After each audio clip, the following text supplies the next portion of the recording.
शाम का वक्त हल्का अंधेरा हो गया था। तूफान आने की आहट हो रही थी। जंगल में एक छोटी सी पहाड़ी पर एक साधु बाबा आंखें बंद करके ध्यान लगाए बैठे थे। उनके आसपास डरे सहमे गांव के 3 लोग अमर, मदन और शिवनाथ बैठे हुए थे। ऊपर आसमान में बिल्कुल लाल एक टेढ़ी मेढ़ी लाइन जैसा निशान बना था। गांव वाले बार बार उस निशान की तरफ देख रहे थे और डर रहे थे। वो घबराकर साधु बाबा को जगाने की कोशिश कर रहे थे। आज की रात पूर्णमासी की रात थी। आज फिर आसमान में वही लाल निशान नजर आ रहा था। लाल निशान का मतलब था किसी की बलि। ये लाल निशान का श्राप मदनपुर के लोगों का पीछा नहीं छोड़ रहा था।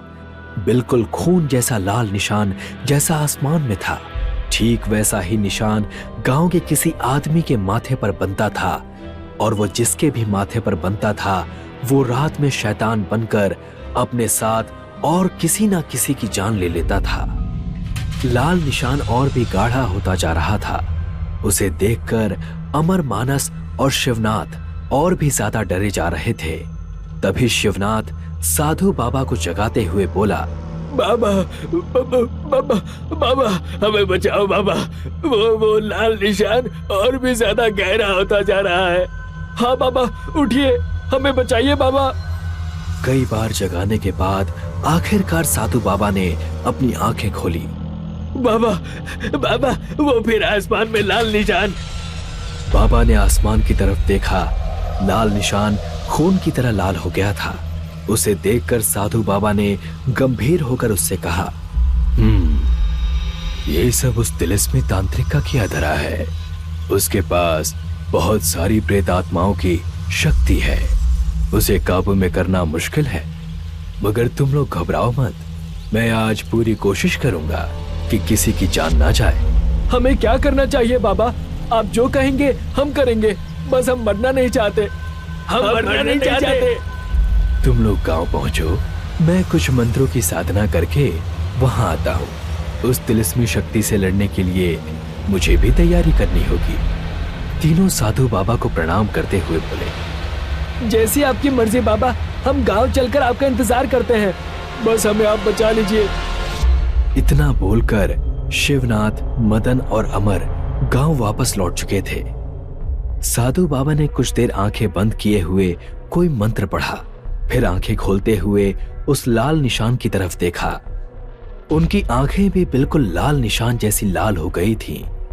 उन्होंने गहरी चिंता करते हुए कहा, हे देव, ये कैसी विपत्ति है। शाम के वक्त कुछ बच्चे खुले मैदान में खेल रहे थे कि उनकी भी नजर उस लाल निशान पर गई। बच्चे भी उस लाल निशान का मतलब समझते थे। वो उस निशान को देखते ही अपने अपने घरों की तरफ भागने लगे, मगर एक 8 साल का बच्चा जिसका नाम गोपाल था, वो खड़ा होकर उस लाल निशान को घूरे जा रहा था। उसकी आंखें भी बिल्कुल लाल हो गई थीं। तभी उसके बड़े भाई नीरज ने जोर से आवाज लगाई, जो उसके साथ ही खेल रहा था। गोपाल, उधर भाग रे!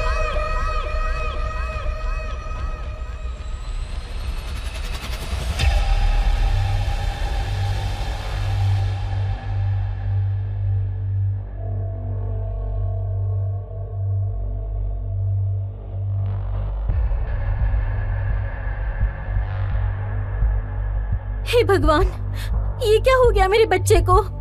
अचानक इसकी तबीयत कैसे खराब हो गई? माँ, आज पूर्णमासी की रात है। वो लाल निशान आज भी आसमान में दिख रहा था और गोपाल उसे ही देखे जा रहा था।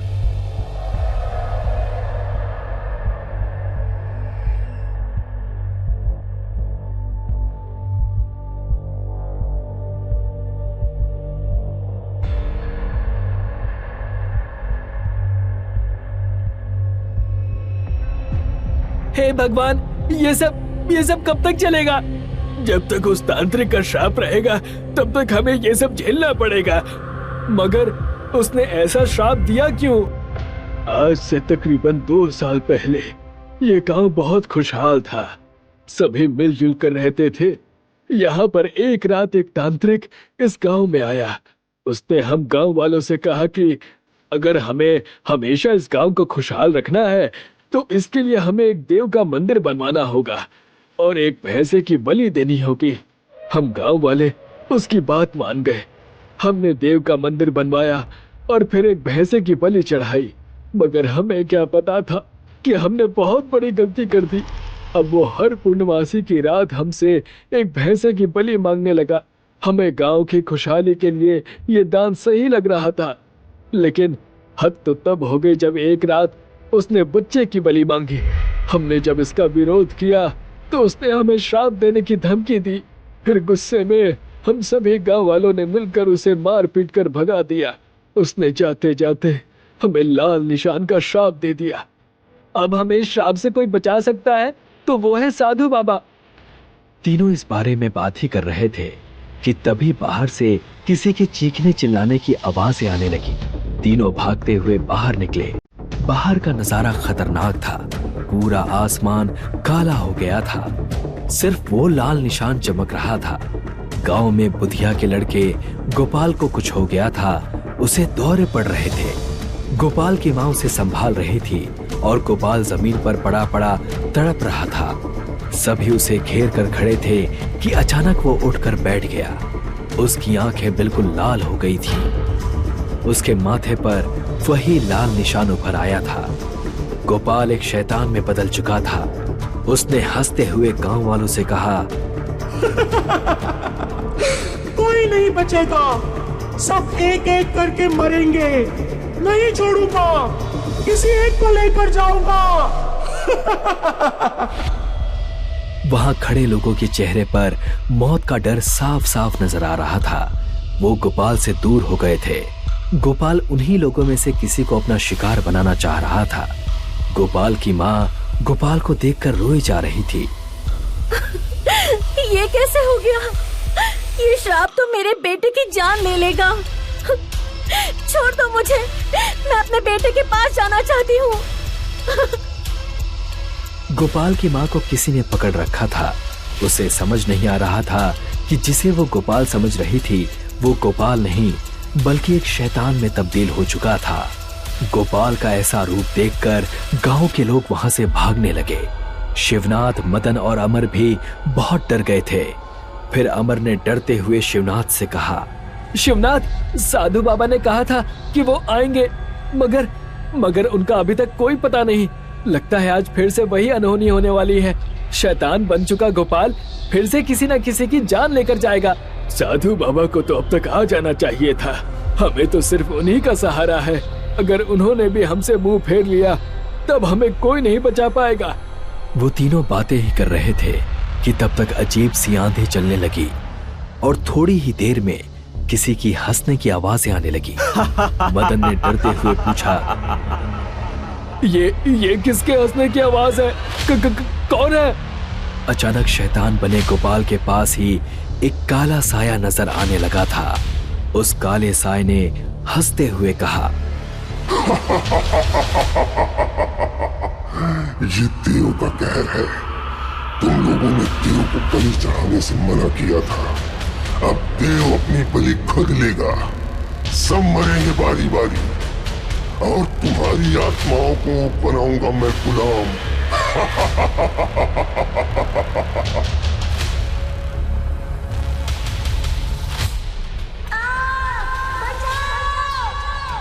गोपाल नीरज के चेहरे के सामने अपना चेहरा ले गया और फिर उसकी रूह को खींचने लगा। किसी की हिम्मत नहीं हो रही थी उन दोनों के नजदीक जाने की। नीरज की रूह धुआं बनकर गोपाल के मुंह में समाती जा रही थी। वो काला साया जो कि तांत्रिक का था, इस नजारे को देखकर हंस रहा था। सभी को नीरज और गोपाल की मौत साफ नजर आ रही थी कि तभी अचानक कोई चमकदार तेज रोशनी ने गोपाल पर हमला किया। गोपाल जोर से चीखता हुआ पीछे हट गया। गांव वालों ने देखा साधु बाबा वहां आ गए थे। उन्होंने आदेश देते हुए उस तांत्रिक के काले साए से कहा, तांत्रिक, इन भोले भाले लोगों की जान लेना बंद कर। इन लोगों ने तेरा क्या बिगाड़ा है? वो काला साया साधु बाबा को देखकर बौखला गया। उसने गुस्से में कहा, तेरा इससे कोई लेना देना नहीं, तू चला जा यहाँ से, चला जा। गोपाल फिर से नीरज की तरफ बढ़ा। इस बार साधु बाबा ने फिर से कोई मंत्र पढ़कर उस पर हमला किया। गोपाल में समाया शैतान बौखला उठा। उसने और तांत्रिक के काले साए ने नीरज को छोड़कर साधु बाबा पर हमला कर दिया। उन दोनों ने अपनी काली शक्तियों का वार साधु बाबा पर किया। हमला इतना ताकतवर था कि साधु बाबा जमीन पर गिर गए। साधु बाबा उन दोनों काली शक्तियों के सामने कमजोर पड़ रहे थे। गांव वाले घबरा गए थे। दोनों काली शक्तियों ने फिर से नीरज और गांव वालों पर हमला कर दिया।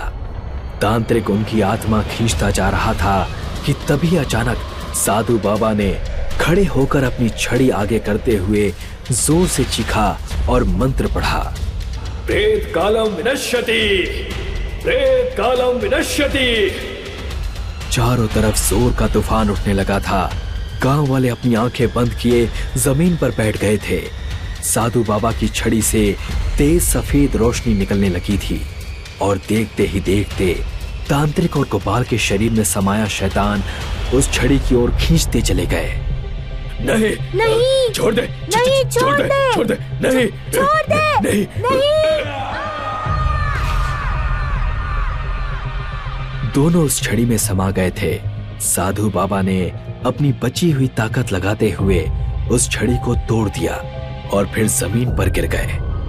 तूफान शांत हो गया था। आसमान से वो लाल निशान गायब हो गया था। तांत्रिक का तिलिस्म टूट चुका था। गोपाल की जान बच गई थी, लेकिन गोपाल और गांव वालों की खातिर साधु बाबा ने अपनी जान की बलि दे दी थी।